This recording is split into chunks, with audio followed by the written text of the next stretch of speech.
Are you an aspiring leader wondering when you'll finally reach the success you want? If so, watch this episode for inspiration and/or a reality check. So the gist of this episode is pretty simple. It is celebrate small wins. Happy third anniversary to me.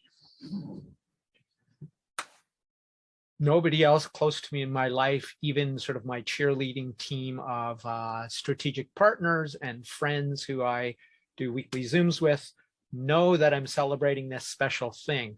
You got to make it special for yourself, because for the most part, until you become successful, you're not going to have much of a cheerleading team. You need to be your own cheerleader, especially if you're starting yourself, or your core team. You need to be your mutual cheerleaders, because nobody else is going to do it for you until you're virtually already successful. Nobody knows about you, nobody cares about you, nobody thinks about you and your venture.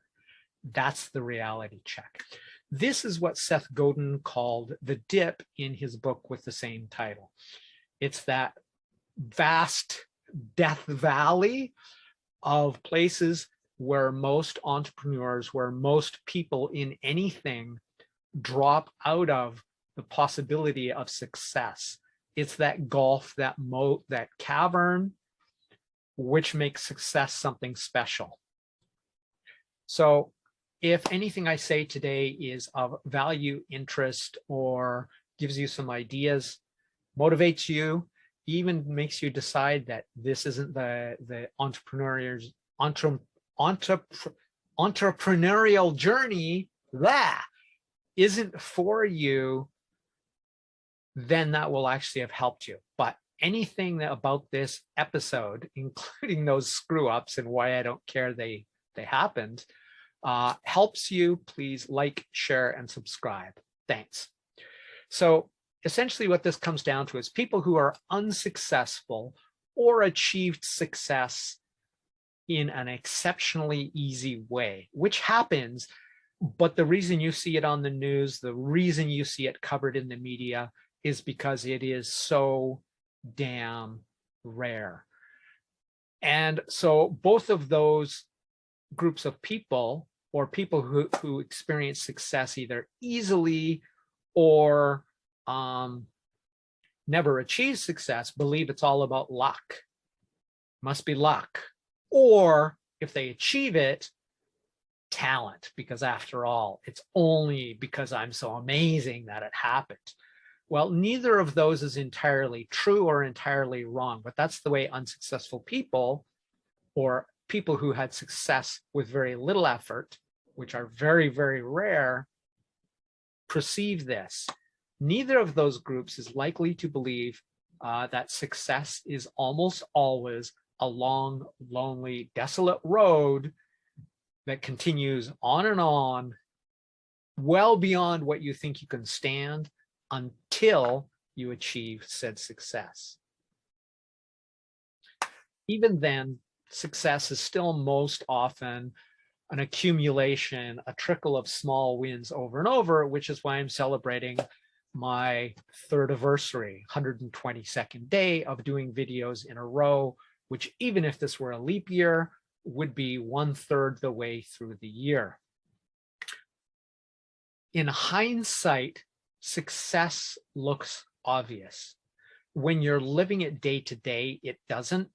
As I said, it tends to be small wins, as again, Jim Collins talks about in Beyond Entrepreneurship 2.0. He talks about all these milestones of success and these sort of tipping points where, yes, this is where we became successful, is for the most part business and success mythology.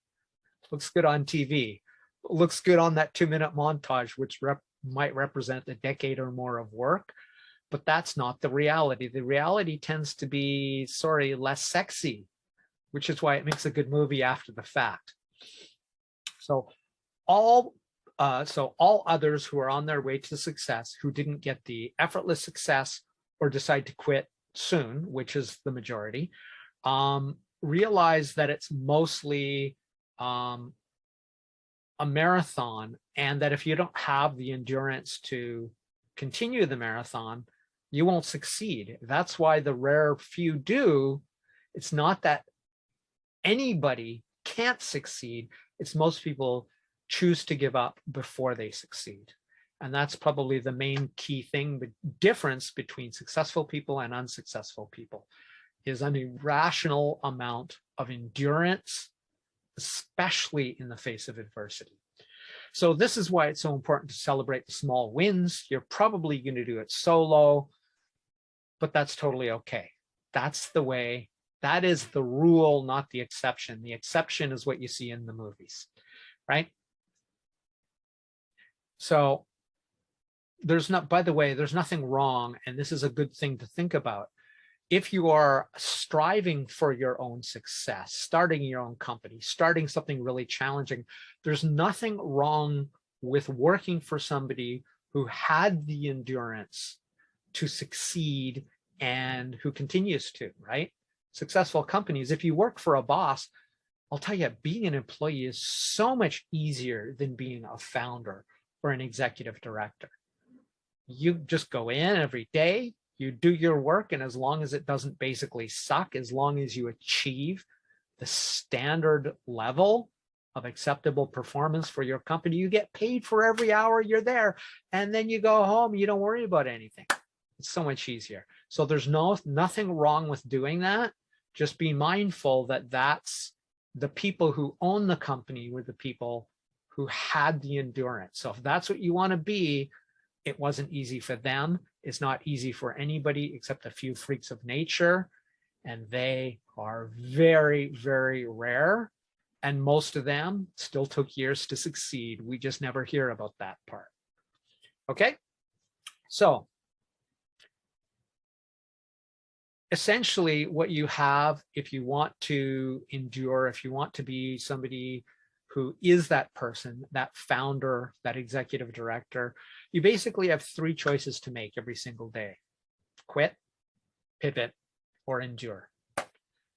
If you want to do what you're doing, endure or pivot are your two only viable choices. Now, pivot just means to change directions after a lot of feedback, like a lot of feedback. Days, weeks, months, or years tell you that what you're doing isn't working and you need to change it up.